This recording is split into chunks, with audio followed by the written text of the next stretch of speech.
के 1 बजने वाले हैं। वक्त है अपना बिहार का और मैं हूं आपके साथ विभा उपाध्याय। बिहार में विधानसभा चुनाव से पहले सीएम नीतीश कुमार ने बड़ा ऐलान कर दिया है। 1 अगस्त 2025 से 125 यूनिट बिजली फ्री कर दी गई है।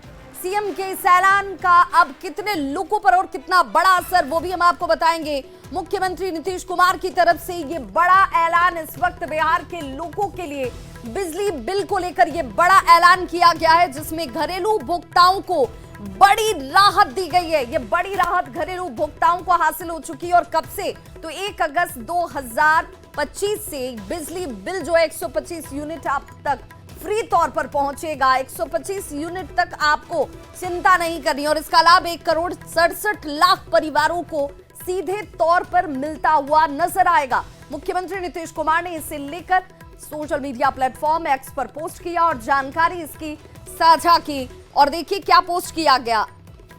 हम लोग शुरू से ही सस्ती दरों पर बिजली उपभोक्ताओं को मुहैया कराने के पक्षधर रहे हैं और इसी दिशा में काम भी किया जा रहा है। राज्य के सभी घरेलू उपभोक्ताओं को 125 यूनिट तक बिजली का कोई पैसा जो है, कोई रकम जो है नहीं चुकानी होगी। ये उन्हें मुफ्त में हासिल होने वाली है। इससे राज्य के कुल 1,67,00,000 परिवारों को लाभ होगा। हमने ये भी तय कर लिया है कि अगले 3 वर्ष की बात करें तो इन सभी घरेलू उपभोक्ताओं से सहमति लेकर इन्हें अब सोलर व्यवस्था से भी जोड़ा जाएगा। हम लोग शुरू से ही सस्ती दरों पर सभी के लिए बिजली उपलब्ध कराने की बात कहते रहे हैं। मुख्यमंत्री नीतीश कुमार का ये बड़ा ऐलान, जिसमें 125 यूनिट बिजली फ्री आप तक पहुंचने वाली है। 1 अगस्त से 125 यूनिट बिजली फ्री आपको हासिल हो जाएगी। ये बड़ी सौगात आपके लिए बिहार के मुख्यमंत्री की तरफ से। जुलाई के बिल से ही ये इंप्लीमेंट भी हो जाएगा। इसके लिए आपको अगले महीने तक का इंतजार नहीं करना है। घरेलू उपभोक्ताओं को इसका सीधा लाभ इसी महीने से मिलना शुरू हो जाएगा। 125 यूनिट तक का बिजली बिल आपको अब नहीं देना है। अगर आपने 125 यूनिट तक बिजली जलाया है तो आप निश्चिंत रहिए, अब आपको 1 रुपए भी उसके लिए पे नहीं करने। 1,67,00,000 परिवारों को इसका लाभ जो है वो मुख्यमंत्री के इस घोषणा के साथ ही हासिल हो चुका है। और मुख्यमंत्री नीतीश कुमार की तरफ से अब तक क्या कुछ बड़े फैसले किए गए, उन फैसलों को भी जरा जान लीजिए कि ये फैसले क्या रहे। 5 साल में 1 करोड़ नौकरी और रोजगार का लक्ष्य मुख्यमंत्री ने पहले ही तय कर दिया है कि ये हमारा लक्ष्य है। कर्पूरी ठाकुर के नाम पर कौशल विकास विश्वविद्यालय जो है वो आपके सामने है और इससे आप क्या होंगे, आप सशक्त बनेंगे। सामाजिक सुरक्षा कोषांग की बात करें, 400 रुपए की जगह अब 1100 रुपए मासिक पेंशन जो है वो आपको दी जा रही है। ये वो फैसले हैं जिनसे बिहार के लोगों को सशक्त बनाने की कोशिश है। बिहार की महिलाओं के लिए देखिए डोमिसाइल लागू किया गया कि भाई बिहार की महिलाएं अब तो निश्चिंत हो जाएं। कम से कम सरकारी नौकरी में इन महिलाओं को 35% आरक्षण जो है वो दिया गया है। 1 लाख युवाओं को 686 और इंटर्नशिप के लिए युवाओं को 6,000 रुपए प्रति महीना जो है वो सरकार की तरफ से दिए जा रहे हैं। दीदी की रसोई में 20 रुपए में थाली आपको मिलती है। और ऐसे में ये भी कहा जा रहा है कि इसका फायदा देखिए दिव्यांगों के लिए सिविल सेवा प्रोत्साहन जो नीति है वो नीति भी आपके लिए काम करती हुई नजर आएगी और इसीलिए इन तमाम योजनाओं का लाभ आपको मिलने जा रहा है। अब जरा इसे भी समझते हैं कि ये फैसले किस रूप में आपके लिए कारगर साबित होने वाले हैं। पूरा का पूरा गणित भी आपको समझ में आना चाहिए। दलितों की 17 से 18% आबादी को दलित महादलित श्रेणी में बांट दिया गया। अब जरा समझिए, हर जाति और समुदाय के साथ महिलाओं को लाभुक वर्ग बना दिया गया है। नीतीश की सोशल इंजीनियरिंग को इस वक्त आप समझ रहे हैं और दलितों की 17 से 18% आबादी को दलित और महादलित श्रेणी में बांटा गया। सरकारी योजनाओं का लाभ देकर खुद का बड़ा समर्थक तबका एक तरीके से खड़ा कर दिया है मुख्यमंत्री ने।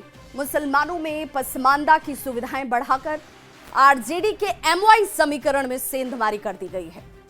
छात्र और छात्राओं की भी बात करेंगे, जिनके लिए साइकिल और पोशाक योजना से उन्हें जोड़ा जाना, महिलाओं के लिए नौकरी से लेकर निकाय चुनावों तक आरक्षण की व्यवस्था करना, महिलाओं को स्वयं सहायता समूह जिसकी सबसे ज्यादा संख्या गांव में आपको नजर आती होगी, जीविका जैसी योजनाओं से जोड़कर उन्हें स्वावलंबी बनाना, ये उनकी एक तरीके से सोशल इंजीनियरिंग का परिचायक है।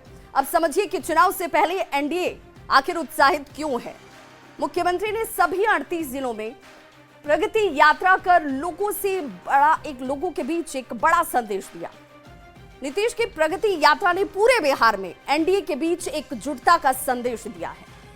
एनडीए के पांचों घटक दल, जिसमें जेडीयू आता है, बीजेपी है, एलजेपी आरवी है, हम और आरएलएम ने संयुक्त सभाएं।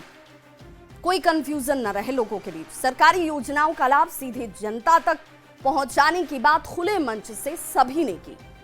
इंडिया गठबंधन में तालमेल की कमी का जवाब जो है एनडीए ने इस फैक्टर यू के जरिए दिया है। यूनाइटेड वाला जो फैक्टर है वो दिखता है।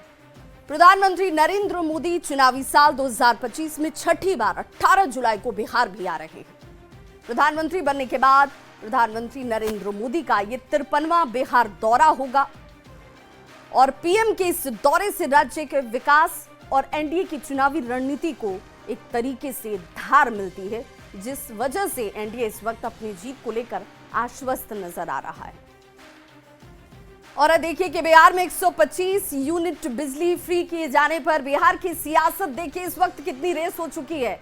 एनडीए के जो नेता हैं जनता के हित में ऐतिहासिक फैसले की बात कह रहे हैं, तो विपक्ष के नेताओं ने इस पर जमकर निशाना साधा। ये पूर्ण रूप से अनुदान है, सब्सिडी है। सब्सिडी के माध्यम से जो बिहार के गरीब हैं उनको इसका लाभ मिलेगा और उनको ये पूर्ण रूप से एक व्यवस्था खड़ा करने का मौका मिला है। बिहार की सरकार नीतीश कुमार जी की नेतृत्व वाली एनडीए सरकार ने दिया है, जिससे कि बिजली 125 यूनिट तक 100% अनुदान बिहार सरकार देगी, सब्सिडी देगी, जिससे कि उनके जीवन में खुशियां आ सकती है। तेजस्वी यादव जैसा नेता प्रतिपक्ष अगर बिहार में है तो नीतीश कुमार को झुकना ही पड़ेगा। झुकती है सरकार, झुकाने वाला चाहिए। यह तेजस्वी जी के दृढ़ निश्चय और पर्ण और गारंटी का प्रतिफल है।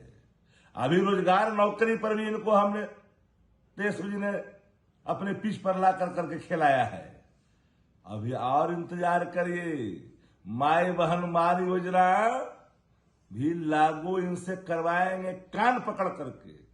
125 यूनिट यूज करते हैं, मतलब 1,67,00,000 का तो पूरा फ्री हो गया, बचा हुआ का भी 125 यूनिट फ्री है।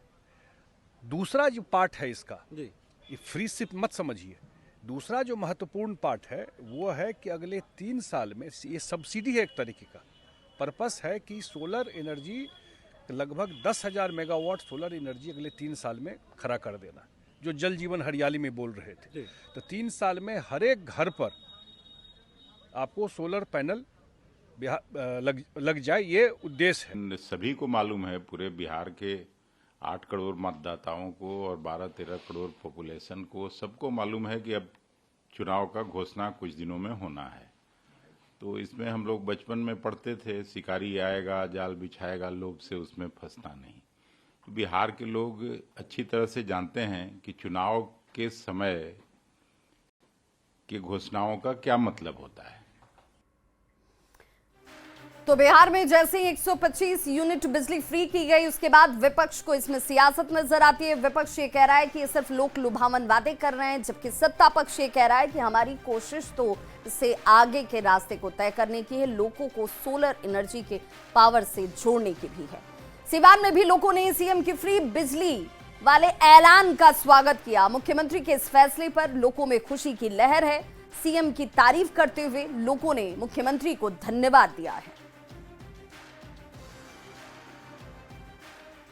आम जनता के लिए खासकर जो 125 यूनिट सीएम योजना से जो राहत मिल रही है, ये बहुत उपयोगी और सराहनीय काम है, जिससे आम जनता इससे प्रभावित होगा ही। काम है अरे इसके ऊपर हम लोग को, आम आदमी को ज्यादा फायदा होगा, बहुत राहत मिलेगी। हर एक कामों में सहयोग, इतना हम लोग को राहत मिल रही है। 125 यूनिट बिजली मिलने पर महिलाओं को घर के कार्य करने में आसान होगा और बच्चों को पढ़ने में सहायक होगा। बिजली फ्री करे बानी तब बहुत खुश बानी सन। पहले बहुत ज्यादा लागत रहल बिजली बिल, हाँ, ओकरा बाद कम लागी तब बहुत खुश हो जाए सन और यो खुश हो जाए सन। मुख्यमंत्री के धन्यवाद बोलता निशान। ग्रामीणों में अपार हर्ष है और इससे गरीबों का मदद मिलेगा पढ़ाई में बच्चों की सुविधा होगी और जो लोग ज़्यादा बिजली बिल आने के कारण भर नहीं पाते थे उनको भी बिजली बिल देने में सहूलियत होगी। सरकार का यह कदम बहुत ही सराहनीय है। तो बिहार के नेताओं की तरफ से 125 यूनिट फ्री बिजली पर अपनी अपनी प्रतिक्रिया भी अब सामने आ रही है। सुनिए क्या कह रहे हैं बिहार के नेता। आज 1,86,00,000 में 1,67,00,000 जो उपभोक्ता है वो 125 यूनिट खपत करता है और सब्सिडी का प्रतिशत आपको जान करके आश्चर्य होगा कि पहले से ही सरकार अभी वर्तमान में 44% से 80% सब्सिडी दे रही है और अब सभी बीपीएल ग्रामीण या शहरी क्षेत्र, घरेलू ग्रामीण शहरी क्षेत्र के उपभोक्ता को 125 यूनिट खपत करने वाले का बिल शून्य। और इस वक्त बड़ी खबर आ रही है पटना से, जहां पारस अस्पताल में फायरिंग के मामले में ये बड़ी खबर, फायरिंग में एक शख्स की हत्या जिसमें शूटर का फोटो जो है वो अब सामने आ चुका है। पारस अस्पताल में फायरिंग का ये पूरा मामला, और देखिए सीसीटीवी कैमरे में जो तस्वीर कैद हुई ये वो शूटर है।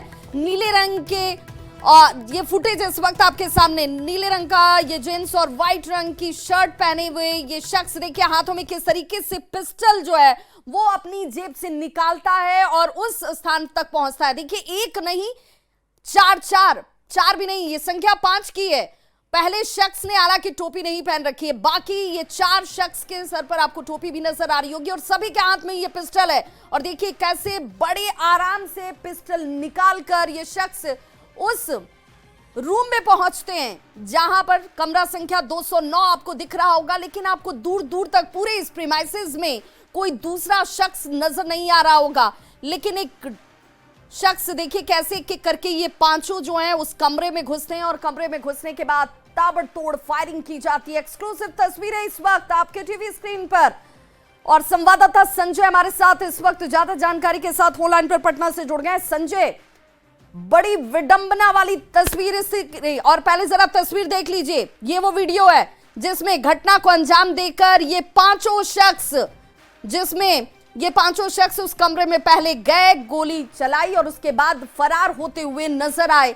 लेकिन उतनी देर तक इस पूरे प्रीमाइसेस में, इस पूरे कॉरिडोर में आपको कोई दूसरा शख्स आता जाता नहीं दिखा होगा। लेकिन ये देखिए एक शख्स जो आखिर में निकल रहा है बड़े आराम से, जैसे इसे कुछ पता ही नहीं है। दूसरे कमरे के लोगों को जब आभास होता है कि कुछ तो हो रहा है, लेकिन क्या हुआ, लोग बाहर निकलकर झांकते हुए दिख रहे हैं, लेकिन उन्हें भी इस बात का अंदाजा नहीं होगा कि आखिर में जाता हुआ ये शख्स सबसे पहले गोली चलाता। और संवाददाता संजय हमारे साथ जुड़े हैं। संजय, बड़ी अजीब सी स्थिति है, ये 5 लोग बड़े आराम से अस्पताल में घुसते हैं, दूसरे तल्ले तक जाते हैं और उस कमरे में भी पहुंच गए जहां पर इस शख्स को निशाना बनाया गया। निश्चित तो बड़ा ही खौफनाक होने वाली है। ये तो सबसे बड़े हॉस्पिटल कह लीजिए, सिक्योरिटी जोन में जाता है और वहां पर इस तस्वीर 5 शूटर एक पे घुसते हैं, हथियार उनके हाथ में हथियार हैं। आप तस्वीरों में देख सकते हैं, कितनी डरावनी तस्वीर है, थोड़ा इमेजिन कीजिए। और ये आराम से घुस रहे हैं, इनको किसी का खौफ भी नहीं है और घुसते और उस कमरे में जाते हैं जहां पर। बिल्कुल संजय, आपसे हम फिर से जुड़ने की कोशिश करेंगे, आपकी आवाज सही तरीके से नहीं पहुंच रही है, जरा नेटवर्क एरिया में आइए। लेकिन जरा तस्वीर देखिए, तस्वीर सचमुच डराने वाली है और कानून व्यवस्था को लेकर सचमुच गंभीर चिंता पैदा करने वाली कि उस अस्पताल में जहां पर देखिए सुरक्षा होनी चाहिए या संभवतः होगी भी, लेकिन कैसे 5 ये शख्स देखिए अपने कमर से पिस्टल निकालते हैं और इन 5 के पास हथियार है। ये 5 एक एक करके पिस्टल निकालते हैं और उसके बाद कमरे में देखिए ये तीसरा शख्स घुस रहा है, उसके बाद ये चौथा, साथ ही उसके लगा हुआ एक 5वां ये शख्स, और सभी इस रिवॉल्वर के साथ उस कमरे में घुसे, घटना को अंजाम दिया और उसके बाद आराम से इसी कॉरिडोर से होते हुए निकल भी जाते हैं। सवाल ये कि आखिर ये 5 हथियारों के साथ दूसरे तले तक कैसे पहुंच गए, किसी शख्स ने उन्हें कैसे नहीं देखा, और जब इस गोलीबारी की घटना को अंजाम देकर ये यहां से निकलते हैं उसकी भी तस्वीर हम आपको दिखाते हैं। ये देखिए ये कॉरिडोर आपको अभी इस वक्त खाली दिख रहा होगा, कमरे का दरवाजा खुला हुआ है, कमरा संख्या 209, जिसमें ये 5 अपराधी देखिए घुसे। और देखिए अब ये एक एक करके शख्स देखिए कैसे गोलीबारी करने के बाद, पहला शख्स देखिए आपको भागता हुआ अपने हथियार को छुपा रहा है, ये दूसरा शख्स, तीसरा, उसके साथ ही ये चौथा शख्स जो है ये कमरे से निकलकर भागता है। लेकिन जरा रुकिए, अभी एक शख्स और है जो सबसे पहले कमरे में घुसा था, वो बड़े आराम से, उसे जरा भी इस बात की चिंता संभवतः नहीं दिख रही है कि कोई उसे पकड़ सकता है इस घटना के बाद।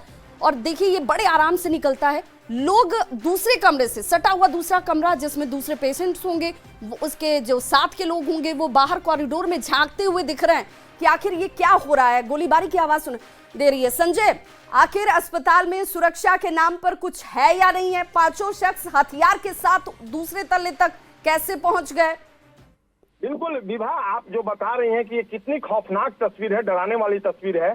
पटना के उस सबसे बड़े हॉस्पिटल की जहां हाई सिक्योरिटी अरेंजमेंट रहता है, वहां पर इस तरीके से अपराधी पहुंचते हैं और हत्याकांड को अंजाम देते हैं। देखिए कितने आराम से, इत्मीनान से अपराधी जो है वो घुसे हॉस्पिटल के अंदर, हाथों में हथियारों से लैस पिस्टल है सबके हाथों में, और उसके बाद आराम से वो गोलीबारी करते हैं, फायरिंग करते हैं, टारगेट करते हैं चंदन मिश्रा को, और उसके बाद वहां से निकले आराम से। और कोई हॉस्पिटल में, इस पारस हॉस्पिटल में हर समय सिक्योरिटी का अरेंजमेंट रहता है, यहाँ पर बाउंसर रहते हैं, सिक्योरिटी गार्ड रहते हैं, और वहां पर इस तरीके से एक बड़ी घटना को 5 शूटर अंजाम देते हैं, तो निश्चित तौर पर एक बड़ा सवाल खड़ा होता है। बहरहाल अब जो सीसीटीवी फुटेज न्यूज 18 के पास है, इस आधार पे सबसे पहले हम सीसीटीवी फुटेज ये दिखा रहे हैं आपको न्यूज 18 बिहार झारखंड पर, और इस पर अब जांच जो है वो शुरू हुई है, क्योंकि पुलिस संजय सवाल कहीं है, सवाल ये कि आखिर ये पहले तो यहाँ तक पहुंचे कैसे, दूसरा सवाल ये कि इनको डर नहीं है क्योंकि बड़े आराम से हथियार के साथ ही यहाँ तक पहुंचे, घटना को अंजाम भी दिया, फरार भी हो गए।